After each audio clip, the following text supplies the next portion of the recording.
Questa domenica sono stato a Modena ad allenarmi con la 400, ma non mi va di fare il solito video autoreferenziale in cui dico come sono andato, eccetera eccetera. Ogni tanto mi arrivano da voi delle domande in privato a cui rispondo molto volentieri, e una delle ultime mi chiedeva come mi reggessi sulla moto in fase di frenata, perché vedeva che molti piloti, anche quelli della MotoGP professionisti, sembra che non stringano il serbatoio con le gambe. Sembra una domanda del cazzo, ma in realtà tutti quelli che hanno fatto il nostro iter, cioè sono passati dalla strada alla pista, è una domanda che ci sono posti tutti all'inizio. Anche io il primo giro che ho provato in pista ho sbattuto i coglioni contro il serbatoio, quindi voglio raccontare la mia esperienza e di come io ho trovato la soluzione. Questo video non vuole affatto essere in sostituzione di alcun corso, anzi fateli, e ovviamente anch'io li ho fatti i corsi, quindi non voglio insegnare nulla, ma solo trasmettere la mia esperienza e magari a qualcuno può essere d'aiuto. Allora, venendo a noi, ho messo quindi sulla moto le telecamere nella posizione diciamo giusta per far vedere tutte le fasi della frenata,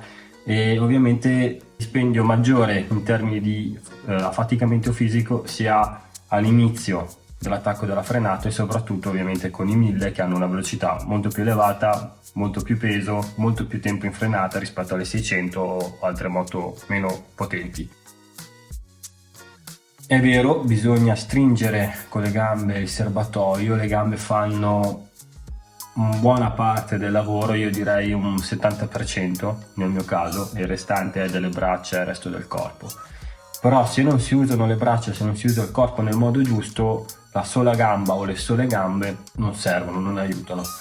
C'è chi ne usa due, c'è chi ne usa una sola.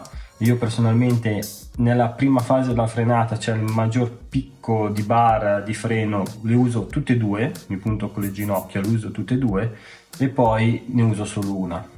Si stringe il serbatoio con le gambe, sì, ma non solo. E come? Nel senso che io fino a quando mi limitavo a stringere con le cosce, con l'interno coscia il serbatoio, non riuscivo comunque a reggermi, scivolavo in avanti, e per non farlo usavo tanto le braccia e mi stancavo e comunque non riuscivo a frenare forte. Guardando i video anche dei piloti da MotoGP, facendo i corsi, ho capito che è fondamentale spingere verso il basso con i piedi sulle pedane e stringere con i piedi la moto. Cioè, nel momento di frenare si frena forte, si esce dalla carena in modo esplosivo, col busto e con la gamba.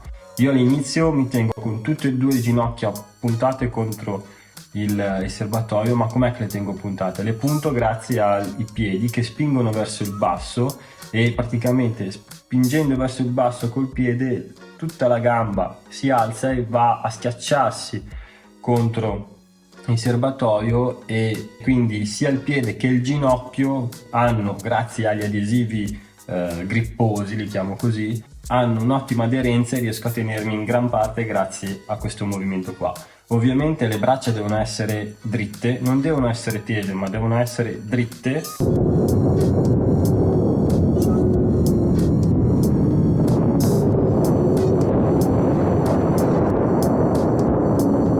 E aiutarsi con gli addominali, la parte alta del corpo, a stare belli rigidi, perché il sedere deve stare il più indietro possibile per schiacciare il posteriore a terra, per tenere la ruota dietro attaccata a terra, per aiutare il freno motore in fase di frenata. E se non si è rigidi con gli addominali, non si è distesi con le braccia, la sola gamba o le sole gambe non ce la fanno a stare in posizione e si scivola in avanti. Anche la sella fa il suo, perché le selle di serie, quelle originali, sono più scivolose rispetto alle selle racing da pista, che hanno un po' più di aderenza, e quelle aiutano, come aiutano gli adesivi sul serbatoio. Ed è quindi un insieme di movimenti.